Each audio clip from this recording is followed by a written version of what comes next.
The last months of Tony Blair as Prime Minister were a frenetic time. As he was leaving, he wanted his legacy to be assessed. I decided that I would really go flat out to the finishing tape, and that's what I've done. He invited us to film his last 100 days and revealed his essential ideas. Everyone wants to be middle class, of course they do. You've got far more freedom in this country than you do in most Muslim countries. I mean, in the end, I survived it. I mean, I may bear some of the battle scars of it, but I did come through it. Well, of course, I think about that the whole time because of the sense of responsibility for what happened. How you doing? When I thought about politics first, I rethought about religion. I mean, I would intervene in Darfur now without any hesitation at all. In a series of interviews culminating in his last full one as Prime Minister, he gave me the thoughts of Tony Blair. Thanks, Chris. Thank you. Hello.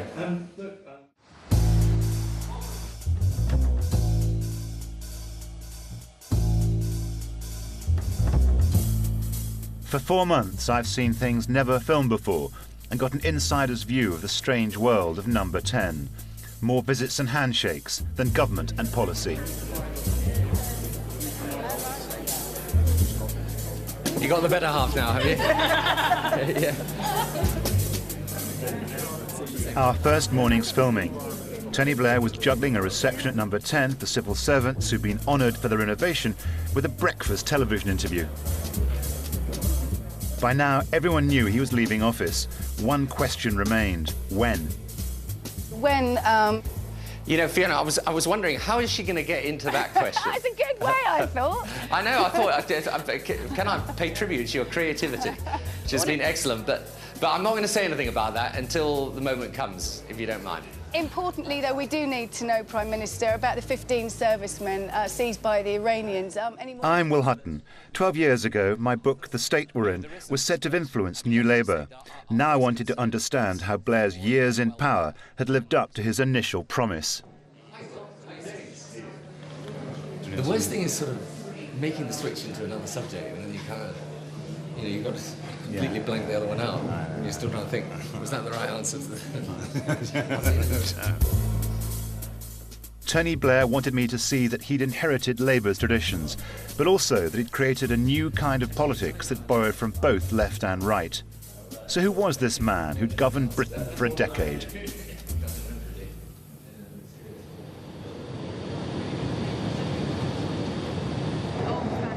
To understand the truth about Blair, I travelled with him to his Sedgefield constituency just outside Durham, to where in his last weeks he returned surprisingly often. It's where he claimed his politics were forged, where the young Islington lawyer found a Labour Party that chimed with his own developing political instincts. He'd been the MP here since 1983, forging a strong link with the man who first spotted his potential, the party agent John Burton.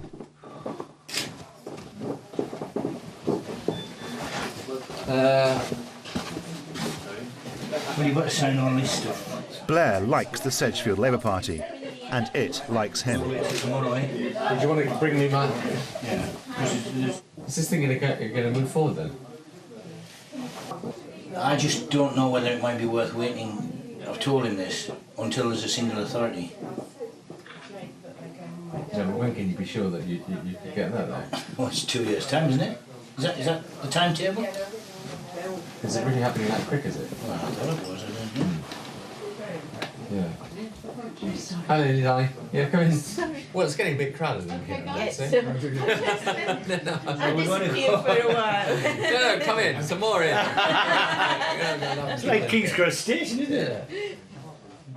How important is Sedgefield to you? This is the place I have most roots in Durham. And this is the place I feel I come from. So the roots are very strong emotionally and personally. It had a big, big impact on then the development of my politics, and in the days gone by when we tried to build the Labour Party here, I very much saw it as a metaphor for how the Labour Party should develop. I mean, they're obviously looking at it all in the context of the local elections, and so it's going to be difficult. Communities were at the heart of the young Blair's politics. He saw them as both expressing solidarity and standing by the weak. They were the dividing line between him and the Thatcherite Tories, who talked only of individuals and individualism. It wasn't class war and ideology that made Sedgefield voters support Labour. It was their sense of mutual commitment. If that could be repeated nationally, Labour had a route back to government. Every so often, it's time for a bit of straightforward politics, because as some of you may have heard, John Major's been out there saying how David Cameron will win the next election, and I'm here to tell you that he's not going to. It wasn't a centrist Labour Party here in Sedgefield. You could say it was quite traditional Labour in that. Yeah, it was very traditional Labour, but you see, there's always been a sense in which my idea about the Labour Party was to get back to some of the traditions of the Labour Party. I mean, I know that sounds odd because people see me as very much having sort of broken the mould in the Labour Party and changed it completely. But the Labour Party has always had two traditions in it on the left. I mean, one was very much a working class trade union based left, the other was more an intellectual Fabian left. And in a curious way, I always had more in common, despite all the differences in background, with the first rather than the second. Sorry. Hence his attachment to his party agent, New Labour, before the term was ever invented. When I came to this constituency and met John Burton and people like that who've been immensely influential on my politics, I was rediscovering a tradition in the Labour Party in order to modernise the Labour Party. The benefits of community, from the Scouts upwards, became the touchstone of Blair's political convictions. It was where he connected with long-standing Labour beliefs.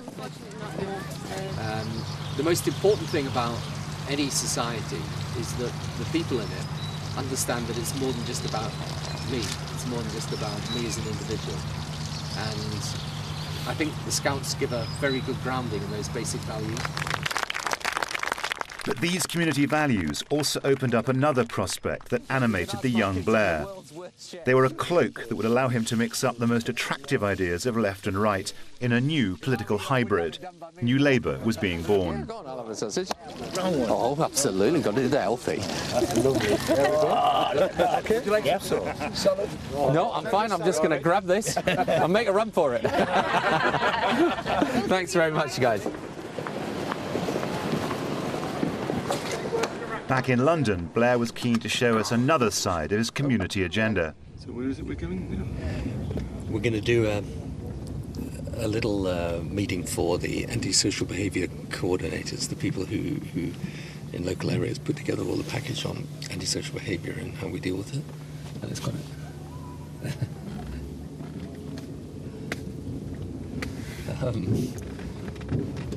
well, it's something, I mean, it's one of these things that isn't much spoken about in terms of legacy and everything, but I mean, it's, you know, we invented it. It was actually invented sort of sitting in my room as the way to bring some relief to people who the normal process of the law weren't helping at all. So I think I'm going on to present some of the prizes to them. Am I supposed to speak? I think I am supposed to speak under... Yes, yes. There's quite a few dozen. Right, and here we are. It was indeed a short journey.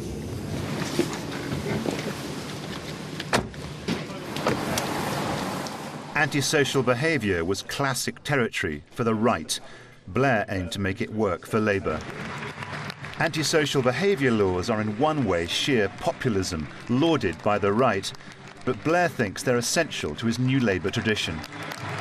I mean, I personally think that there's no way that the antisocial behaviour measures that we've introduced will be repealed. I think they'll be strengthened over time, because I think that in every other walk of life in the modern world, people basically think things are better.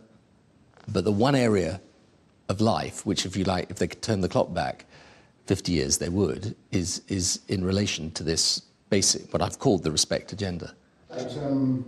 This was Tony Blair's final interview as Prime Minister. I spoke to him in his private office in Downing Street, known as the Den. He stands by the political formula he hit upon in Sedgefield 25 years ago. What's your legacy, your single biggest legacy? Now, in a broad sense, the legacy is a different approach to politics which gets beyond the old divisions of left and right, which does put into unity things that were always seen as opposites. So individual aspiration on one hand, social compassion on the other. You know, you were either for people getting on in life, or you were for a stronger collective or state or social responsibility, whereas actually it's perfectly obvious in the modern world that you need the two together.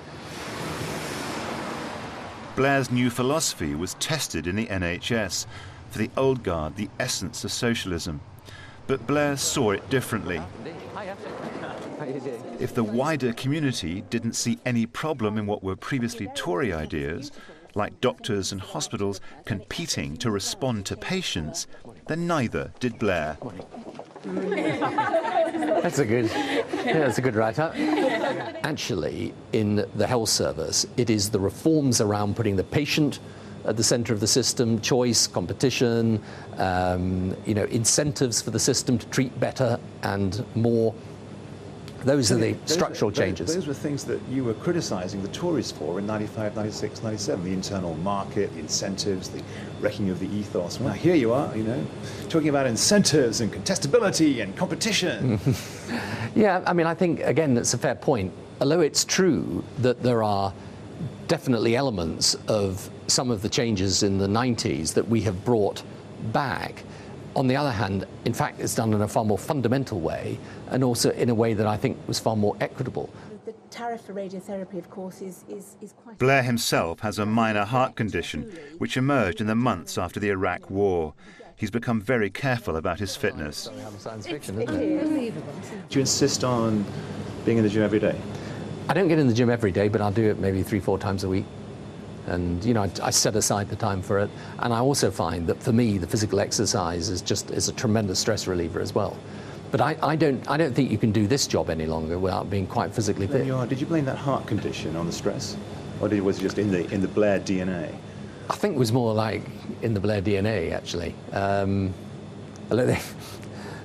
They tell me that it was brought on at the time through drinking too much coffee, so there's a bit of a warning.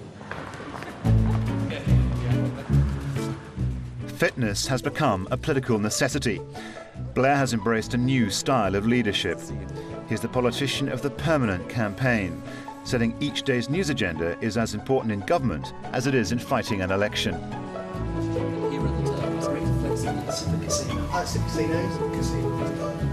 Blair is made for this new world. Acting, persuading, charming. It's all recorded, isn't it? Hi, how are you? I'm fine, thank you. He never misses a chance to get his message across, whatever and whoever it involves. Some strange cult. In his last 4 months as Prime Minister, Tony Blair invited me to follow him to assess what he'd achieved. It was May the 10th, the day set aside in the legacy calendar for Tony Blair to announce his resignation. Behind the careful staging lay a sentimental truth. Blair had come back to where his career and ideas had begun, to perform his last act. So I'll get off now and introduce you to our local MP, Tony Blair.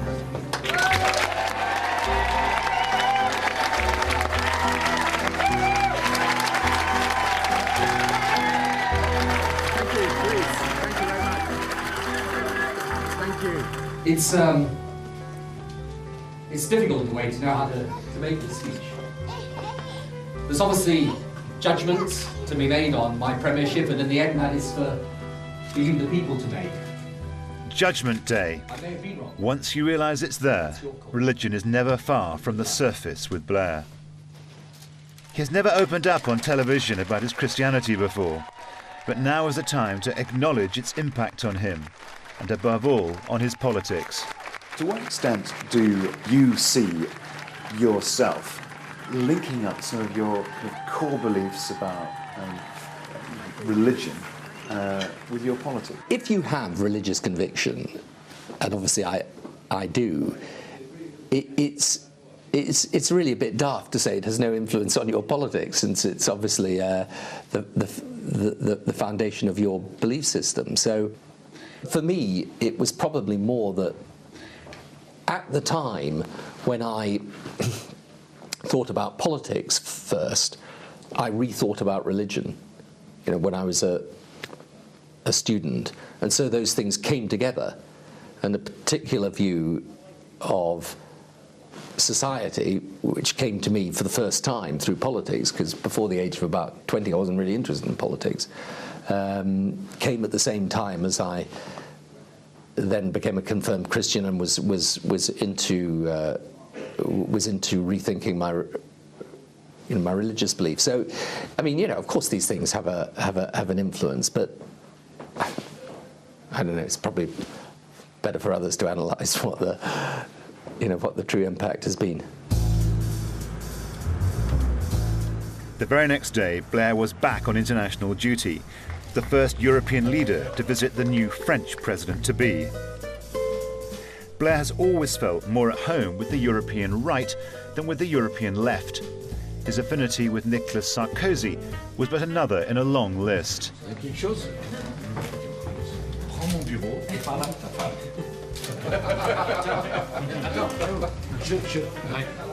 I know the family problem.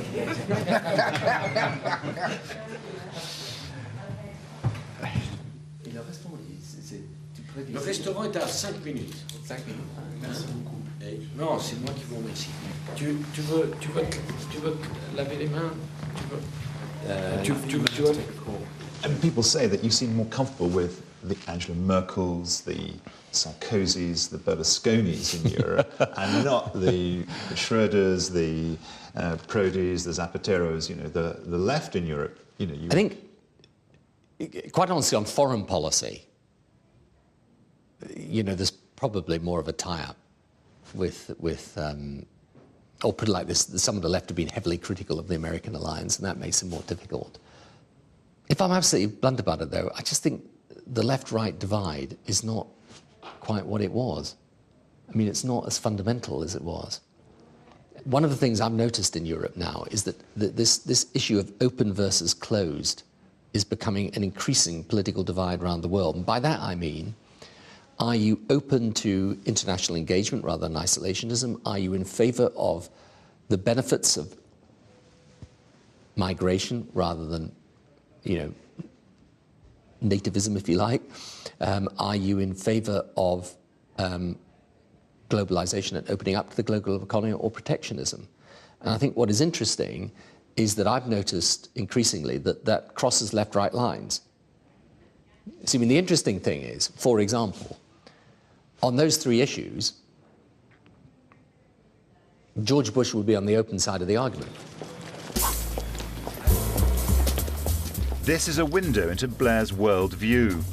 If Bush is open to the world, it's only as a means to serve America's ends: conservatism, nationalism, and the exercise of unilateral power. For Blair, openness is the end. It's the release from left-right politics, both the root of his success and the cause of his undoing. One place his political openness has worked is in education. 3 days after his trip to France, Tony Blair was on the legacy trail again. The visit to Northampton was to showcase a classic Blair hybrid, the Academy, a state school, but run like a private one. Is there a trace of Tony Blair wants to reproduce in the state sector the kind of independent education you had yourself? I'm not going to deny the fact that I got a first-class education, which my dad saved up for and bought for me, and it was a good education. And some of the same things that are there in that system, in that independent fee-paying system should be brought into an independent, non-fee-paying system in the state sector. The academies are a new type of institution. They follow government policy by being non-selective, but are completely autonomous. They're a new way of delivering education, but a repudiation of a Labour sacred cow, comprehensive education. What about your critics who would say all this has been done at the expense of a comprehensive system, and the real name of the game is to have an egalitarian system in which everyone has opportunity from the same base? Yeah, I mean, this is something I've fought against the whole of the 10 years, and I mean, it's one of the few things in politics that makes me angry, because, in fact, A, most of the people who talk about this so-called egalitarianism wouldn't dream of sending their kids anywhere near those schools. And B, what it means is basically everyone's just got to be equally, it's uniformity, even if it's low standards, rather than being prepared to accept some schools are going to do better than others and people are going to want to send their kids there. Yeah. For Blair, academies are community institutions that achieve the goal of a good education for all in a way that comprehensives never could. And that's the route to more social mobility. And what are you doing then? What are you studying today? Have you got poverty facts and figures? We're just discussing your record on poverty. Okay.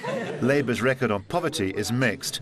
On social mobility, so far, it's downright bad. Who's in poverty, how many people may actually be living in poverty. Because the absolute and relative. That's it, yeah, that's exactly that. I think one of the most difficult things is what is the best way of getting people out of poverty? And is it, if you had the money to spend on benefit or you had the money to spend on education, which would be the best way to get people out? Yes. If you think about here, I mean, East Northamptonshire, isn't the heart of the problem less the LEA, less the education system, but, I mean, put bluntly, there's a concentration of social housing, deprived people, and it's bloody hard for a school to be a counterweight to that concentration of poverty and disadvantage. Yes, but I think one's got to be very careful here, because, and this is again something I've learned over this 10 years. See, I think if you take an area like this, yes, you will have a group of people and families who basically don't much care, don't have a lot of aspiration for their kids. But the interesting thing about these academy schools is that they are heavily oversubscribed, even in the areas where, people for decades have simply said, well, people, they don't really care much about education. It's absolute bull dust, to be honest. They do care about education. This is one of the great middle-class myths, is that, the people who aren't middle class don't want to get to be middle class. I mean, this is one of the things I've thought about all my political life. Everyone wants to be middle class, of course they do. Hello, this is Tony Blair, and I'm just telling you that lesson 1 is ending, and lesson 2 is about to begin.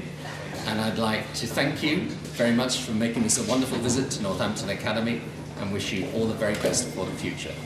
Thank you.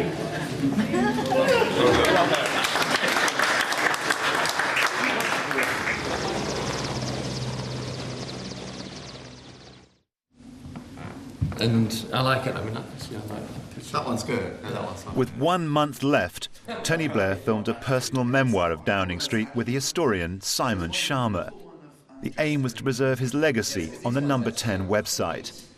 I think you'd have to say quite dull. They are really dull, actually. And, and actually that's not interesting. There's a Churchill you've got at the bottom of the staircase, which is magnificent. Yeah, which is the this one is rather weak, and I guess that's done. What others will make of him in future was obviously on his mind. History was on his shoulder.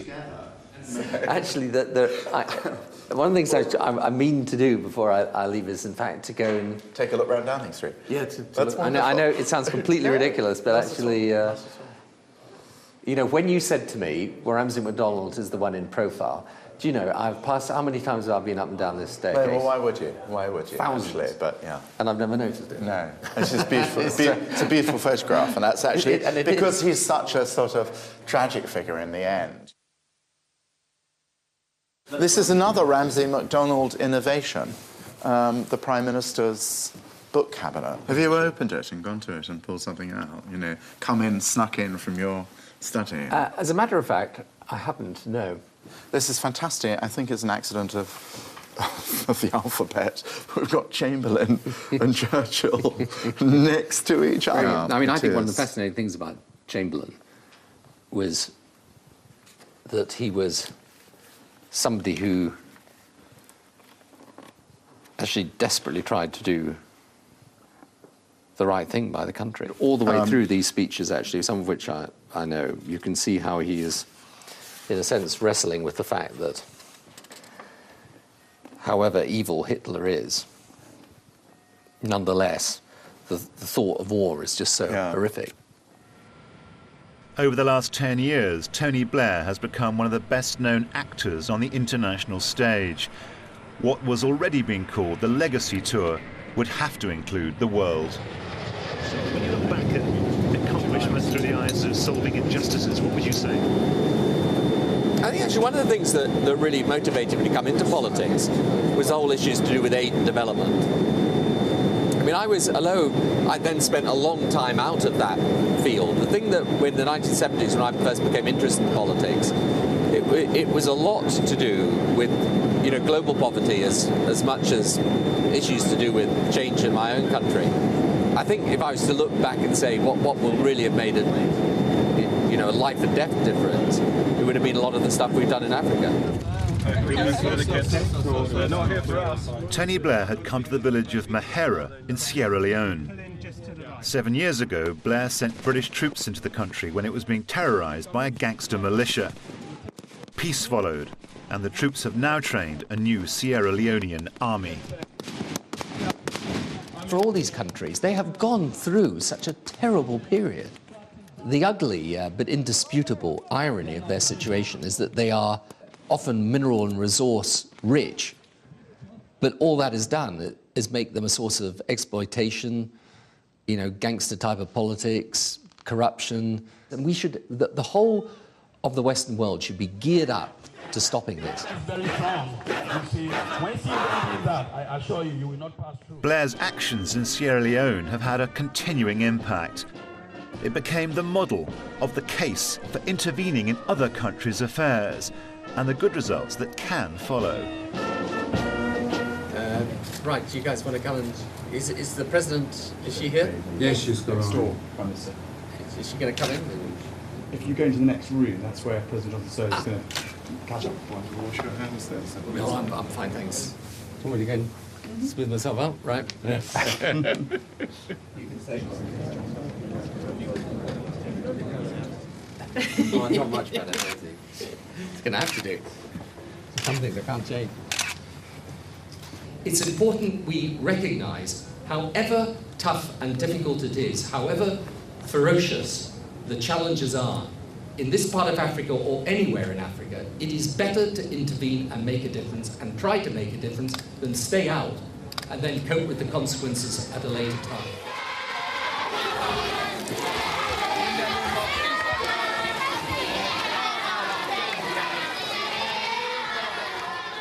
Blair's decision to send troops to Sierra Leone built his confidence in the idea of intervening in the affairs of sovereign states. It was informed by a deep religious sense of duty.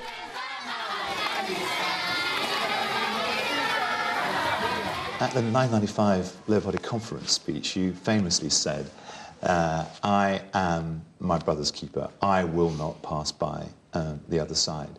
I mean, to what extent has your willingness to intervene in Kosovo, intervene in Sierra Leone, intervene in Iraq, been informed by that? Absolutely. I mean, that is my basic core belief. The core belief is that we are members of a community with obligations to other people as well as to ourselves. But if the community does not recognise the equal status of its members and its willingness not to walk by on the other side, but to help people, if it doesn't do that, then in the modern world, which is interdependent, we will all lose as a result of that. Same rules apply at home and abroad. Correct. So in this sense, there is a kind of, it's like a Venn diagram. Your faith is kind of informing your politics. Well, I mean, you can call it faith, but it's belief, I mean, really, and a conviction that that's the way the world is. I mean, that's why I'm on the progressive side of politics, and I just find it bizarre when people say to me, we should just keep out of all this. I mean, I would intervene in Darfur now, I mean, without any hesitation at all. Blair's Good Samaritan doctrine maintains that if something bad is happening in a sovereign state, especially if it might spill across borders, other countries have an obligation to act. It is the philosophy that led to Iraq.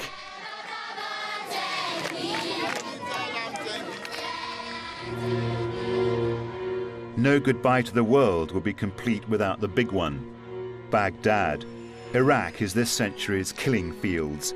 At least 100,000 dead and nearly 4 million displaced, costing America alone more than $1 trillion and its reputation. It's hard to imagine more spectacular, dreadful costs. Better than the last time, which was pouring with rain. Yeah, it's actually, last time we were in Baghdad it was freezing. Yes.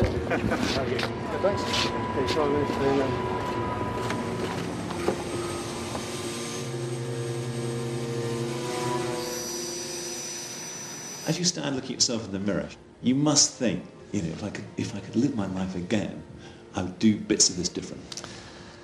Well, of course, I think about that the whole time because of the sense of responsibility for what happened.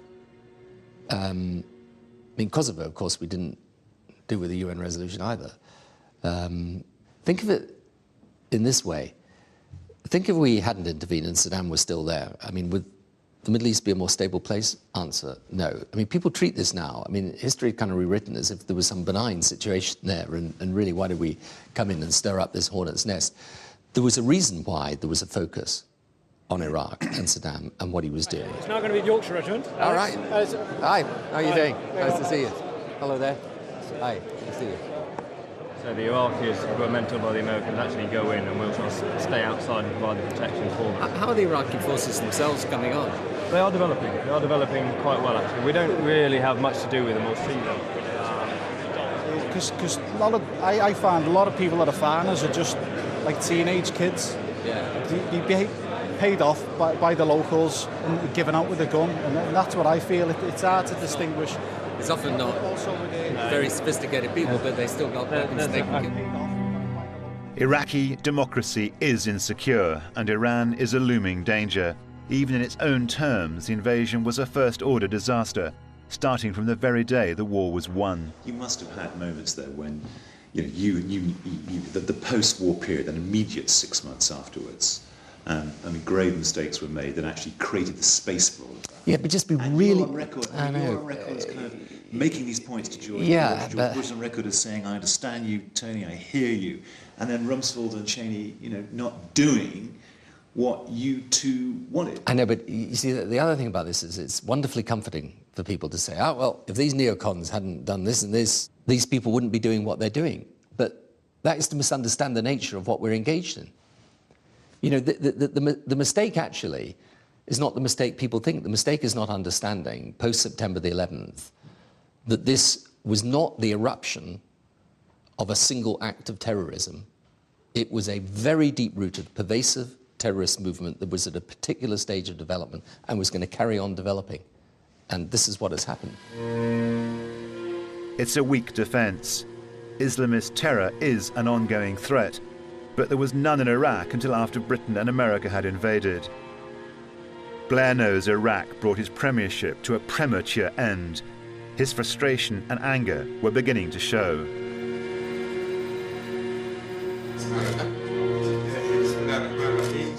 Prime Minister, could you tell us what progress you're talking about when it comes to Iraq? This sounds like fantasy.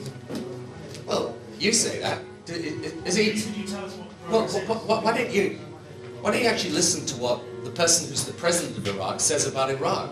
I mean, you know, with the greatest respect to you, you're no more qualified than me to talk, but he's qualified and he's qualified. You can't just write them out of the picture and say they don't have the voice. I'm not writing about Well, the picture. let's wait, hang on a minute. Let's just wait and see today, when he talks on behalf of Iraq and when he talks on behalf of Iraq, how much that is covered as having some authentic voice of what is actually happening here.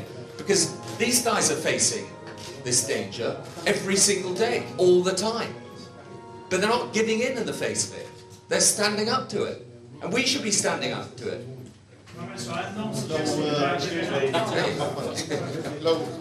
No, but I'd like... And so to Washington for his last meeting in office with the man whose assertion of American unilateral power dominated his premiership. Gentlemen, the President of the United States and the Prime Minister of the United Kingdom.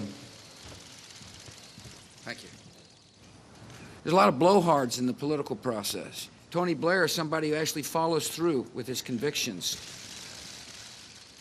Blair, the Good Samaritan, found himself party to an American power play. His political instincts, drawing from right and left, failed to spot the danger signals, and still don't. Was George Bush a good ally? I mean, I know it's sort of impossible to say anything that is good about President Bush in most,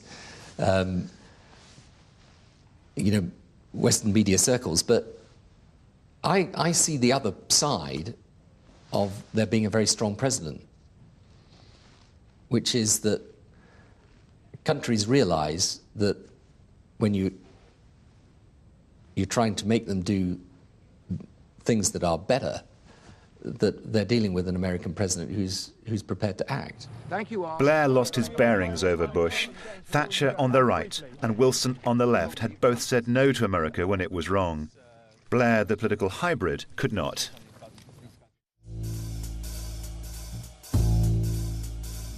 I've been filming Tony Blair during his last 100 days in office. Back in Downing Street, Blair had called a meeting of number 10 advisors. Since 9/11, Blair had been frustrated at the inability of the courts to support what he considered the necessary measures to fight terror. But it is still absurd that we're not able to return, people to some of the countries down on that list. Absolutely. I mean, Jamaica in particular. I think we need to push John on that this afternoon. Yeah. Okay, well, we just need to go back to that again. I also fear that this Algeria case, we're going to appeal this. Yes. Libya, sorry. I mean, I'm sure we should appeal it. Yes, I instead. agree. Yeah. For Libya, right? Yeah. We are. Yeah. Yeah. Are we chiselling away, even at the margins, civil liberties to defend liberty? I don't think so. I mean, I think this is just a almost grotesquely exaggerated argument. I mean, I really do. When I'm trying to change the law in order to make it easier to deport people who are engaged in terrorism, I mean, the idea that that is an assault on the sort of hundreds of years of British civil liberties is completely absurd. I mean, some of what is written on this is just, I mean, it's loopy-loo in its extremism. So you see this as a prolonged period of, inverted commas, threat, which demands increased monitoring, surveillance and policing powers at home. Just put yourself in my position. Right? This is the day before I leave office. But this is what my successor and his successor will face. And the successor after that probably too. We have significant groups of people who are here who are conspiring to commit acts of terrorism. And we've got to survey all these people. We can't not survey them. Because you bet your last pound, if we end up not surveying a group that maybe we should have surveyed, and then they go on and carry out a terrorist attack, no one will be talking about civil liberties. They'll be clattering down on the police, the security services, the government. Why didn't you act? But isn't success in this long struggle about our commitment to Enlightenment institutions, Enlightenment rule of law? Yeah. And we compromise that. Well, but that's why you've got to have balance. But I mean, the idea that as a Muslim in this country, you don't have the freedom to express your religion or express your views. I mean, you've got far more freedom in this country than you do in most Muslim countries. I mean, there is something completely ridiculous about this. Blair believes that too many in the West still refuse to see radical Islam for what it is.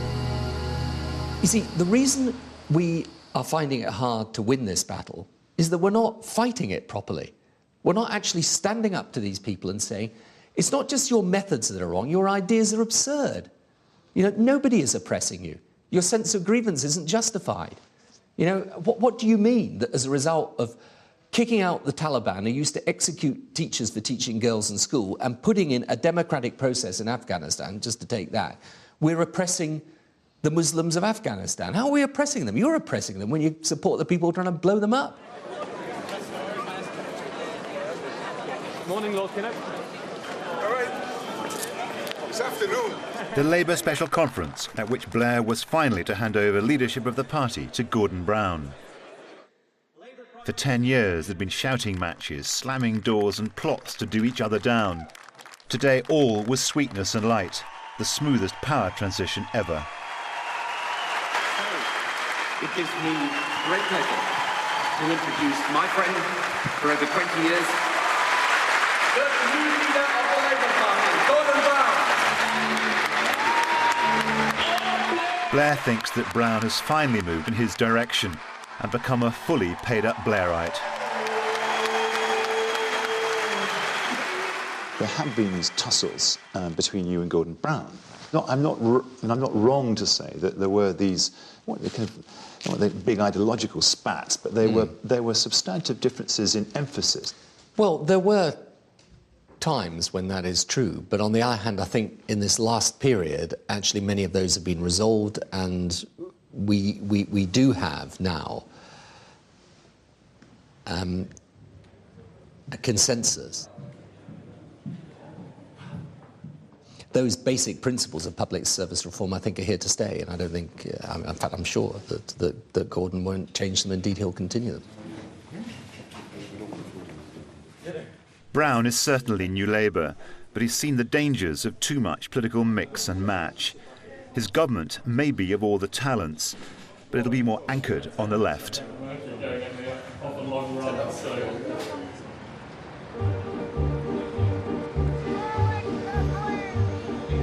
It was Tony Blair's last full day in Downing Street. He won a standing ovation in Parliament. Then not everyone outside Downing Street would agree with the sentiment. In his final hours, Blair began to float above politics. The last touches were going on a portrait of what was soon to be the Blairs' old home. I mean, I decided to announce, first of all, that I wasn't going to fight a fourth election, and then, you know, it's been, as they called it, somewhat of a long goodbye. But actually, I think in the last 9 months, we've also got a lot done. It's actually been, curiously, one of my most productive periods in government. Blair was and is a man of the left. His mix of policies of left and right may not yet have succeeded in bringing alive his vision of community, but he was certainly more than a son of Thatcher. Are you aware of history on your shoulder? What I have tried to stand for is the idea that for progressive politics today, we need to be the people who are open and confident in facing the world. I mean, that's the reason why I believe in an interventionist foreign policy. It's the reason I believe in equipping us for globalization, not resisting it. It's the reason why I actually support a society in which we welcome the contribution that migrants make to it. That's why I am how I am. It's what I believe in. The disaster of Iraq triggered the suspicion that Blairism is just what an unprincipled Blair invented to get elected. I disagree. He is the creator of a new political doctrine. His successors will have to try to make it work. But Iraq aside, Blair will still be hard to beat.